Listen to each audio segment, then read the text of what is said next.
हर साल 25 नवंबर को संयुक्त राष्ट्र संघ की तरफ से अंतर्राष्ट्रीय महिला हिंसा उन्मूलन दिवस के रूप में घोषित किया गया है और अ, महिलाओं के प्रति हम जानते हैं आज भी समाज में हिंसा होती रहती है, जिसमें मुख्य रूप से घरेलू हिंसा है, जिसके कई प्रकार हैं।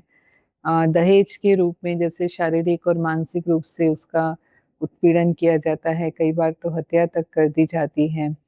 ऐसे ही जो सेक्सुअल हरासमेंट है, वो केवल घर में ही नहीं, लेकिन वो कहाँ भी है, कार्यस्थल पर है, सड़क पर है, कॉलेज में है या कहीं बस में, ट्रेन में सफ़र कर रही हैं, इसका शिकार महिलाएँ होती रहती हैं। कन्या भ्रूण हत्या भी अभी तक हमारे समाज में समस्या बनी हुई है कि बेटे की चाह में बेटी को जन्म ही नहीं लेने दिया जाता है। बाल विवाह भी होता है। बच्चों को छोटी आयु में ही शादी के बंधन में बाँध देते हैं, तो जो उनके स्वास्थ्य के लिए और उनके भविष्य के लिए हानिकारक होता है। और ऐसे ही विधवा हैं, जो तलाकशुदा हैं, उनके साथ भी बहुत उपेक्षापूर्ण और भेदभावपूर्ण व्यवहार आज भी हमारे समाज में होता है। ऑनलाइन बुलिंग, क्योंकि आज साइबर अपराध भी बढ़ते जा रहे हैं, तो इसका भी सामना महिलाओं को करना पड़ता है। जो भी महिलाएँ हिंसा का शिकार होती हैं, उसके लिए हम कुछ कदम उठा सकते हैं। सबसे पहले तो कि हम अपने परिवार, समाज और देश में इसके प्रति जागरूकता लाएँ कि महिलाओं की सुरक्षा को कैसे बढ़ाया जाए।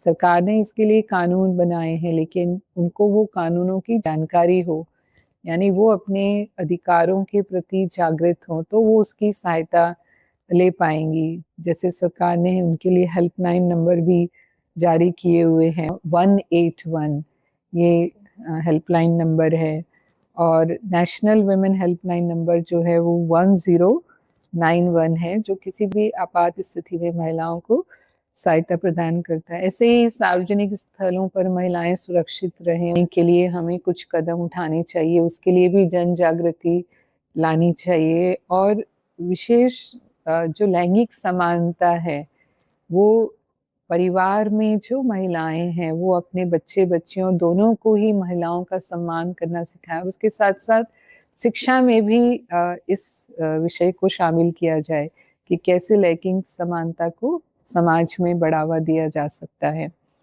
और जो भी मूल्य हैं या नैतिकता है, जैसे हम कहेंगे कि आज ये जो भी हिंसा होती है, उसका कारण यही है कि मानव जीवन में वो नैतिकता और मूल्यों का अभाव है और मनोविकार बढ़ते जा रहे हैं, जिन्हें हम काम, क्रोध, लोभ, मोह, अहंकार कहते हैं। जैसे काम विकार के कारण ही वो सेक्सुअल हैरेसमेंट का शिकार होती हैं, क्रोध के कारण ही घरेलू हिंसा, उनके साथ जो मारपीट, अगर वो किसी बात से सहमत नहीं है तो अहंकार और क्रोध उसका कारण होते हैं कि वो उसको किसी भी तरह से अपनी बात मनवाना चाहते हैं।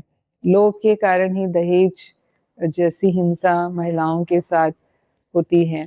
तो ये जो मनोविकार हैं, अगर हम मूल्य आधारित शिक्षा उनको बाल्यकाल से ही देते हैं, अगर हमारे समाज में इस शिक्षा का प्रसार किया जाएगा, ये जागृति लाई जाएगी और विशेषकर आध्यात्मिकता इसमें सहयोगी है और जैसे राज्यों का अभ्यास करने से हमारा मन शांत होता है, हमारा मन जो है वो हर एक आत्मा को हम वो सम्मान और भाईचारे की दृष्टि से देखते हैं, यानी स्त्री-पुरुष का जो भेदभाव है वो समाप्त होकर के हम हर एक को समदृष्टि से देखते हैं, तो ये इस प्रकार के व्यवहार और हिंसा तो स्वतः ही समाप्त होती है।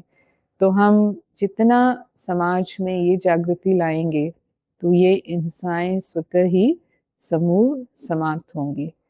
तो आज का ये दिवस सचमुच समाज के लिए महत्वपूर्ण है और महिलाओं की सुरक्षा केवल महिलाओं की, सरकार की या पुलिस की ज़िम्मेवारी नहीं, लेकिन हम सब की ज़िम्मेवारी है और जब हम सब इस बात के लिए ज़िम्मेवारी लेंगे, तो ये समस्या जो है वो सदा के लिए समाप्त हो सकेगी। ओम शांति।